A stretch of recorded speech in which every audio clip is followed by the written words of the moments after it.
Yesterday, after about 7 years of waiting, I finally managed to buy my own name.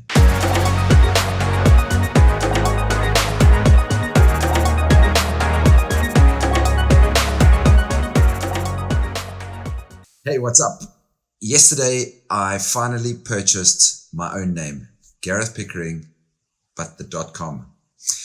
A few years ago, when I went to go and look for my name and to see whether it was available for purchase, somebody else already had purchased the domain and had a website at garethpickering.com. It was some dude in the UK who, I don't know what he was doing. I think he was an actor, but he had purchased it. And I was a little bit disappointed. I think at the time I was going through a transition in my life and my own personal brand. And I ended up deciding that my business and blog at the time was going to be called The Freedom Fighter. The freedomfighter.com wasn't available, so I ended up getting the freedomfighter.net. I don't think the name ever really sat with me that well. And then at some point I realized that the whole idea of fighting for something like freedom or happiness, all these words that I thought were really important, is not actually a fight at all. It's a state of being that you choose in every single moment. And it's more like a flow that you let happen to you. Anyway, I've always been interested in domain names, and I buy domain names from time to time based on projects and ideas that I have, and most of them come to nothing. I still own dowhatthefuckyouwant.com, although I don't know what the fuck I'm going to do with it. And we bought it after a friend and I were talking about an argument that he had in his previous life almost with a girlfriend, and at some point they'd be having their final argument almost, and she'd just be like, why don't you just do what the fuck you want?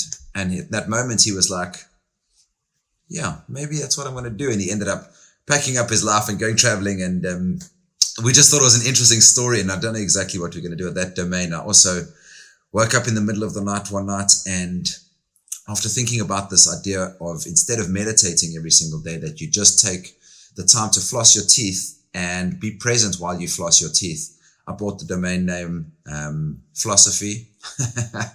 And then I think I woke up in the morning and I was like, yeah, that's not necessarily a project that I think has got legs. The point of this blog was just to say that I managed to check that garethpickering.com. Over the years, I just keep going back and checking at it, and this guy from the UK still had his site. And then suddenly it said, this domain is available for sale. And it was registered with a company called Huge Domains.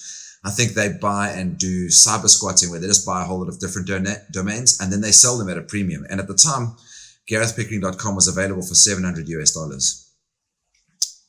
And I thought about it, and I thought about this guy called Noah Kagan, who has a business called Sumo, and he had bought sumome.com and had been in a negotiation with some privately held owner of sumo.com. And I read a blog post where he articulated why he believed it was so important. And he spent money buying sumo.com for $1.5 million. And it's the 85th most expensive domain name or something like that. But he wrote an entire blog post justifying why exactly he thought it had been so important to get sumo.com and how that's changed his business and his brand.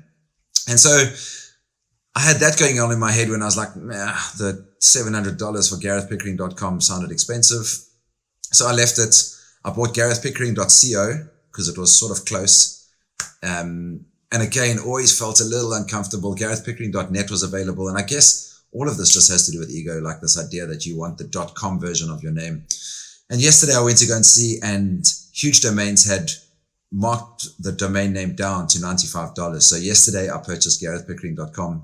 And I have it, and I guess finally my ego can sit back and shine his collar that I own the .com of my own name. And it makes fuck all difference, really, because if someone's going to find your work, they're going to find your work.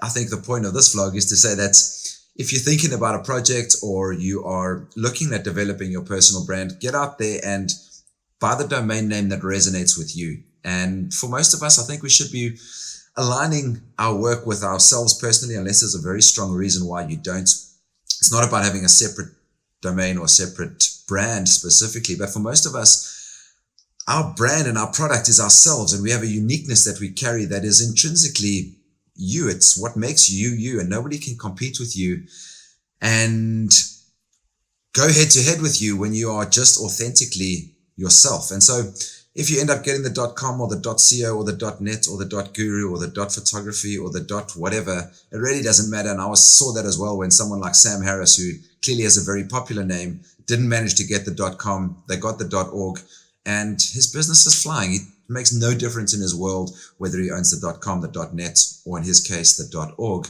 His work speaks for itself. He's an amazing author. He has developed an amazing meditation app, and he's got an incredible podcast and a great following, not because he's got samharris.com. He doesn't, because of the work that he's doing. So anyway, I just wanted to share that with you. Sending you love from London. Ciao, ciao.